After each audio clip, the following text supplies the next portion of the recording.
Hello and welcome again. So in this series of videos, we will talk about how to implement the stream cipher using Java.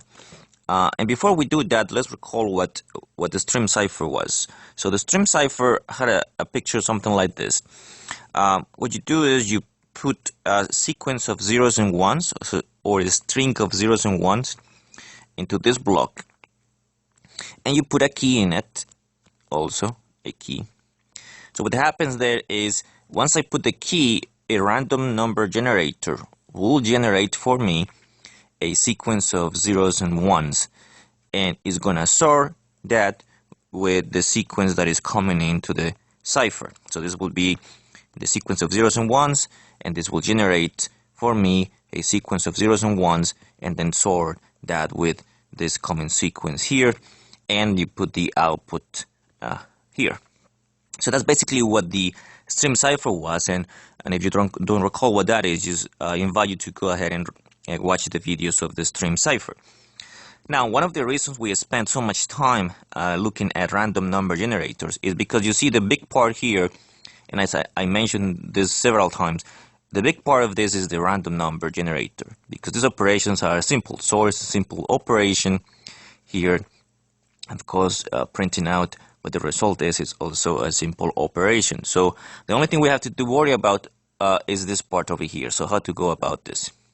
Now, to implement this in Java, we're gonna mimic what this is. Now, the code that you're gonna write is not exactly how the stream cipher is implemented in real life in your cell phone, for example. It's different. What we're gonna do here is try to mimic what that is, and in some sense mimic. It has educational purposes, of course, what we are doing, but this is not exactly how it's implemented. So to be able to do this, so let's write down what is the requirements of this program. So what are the requirements?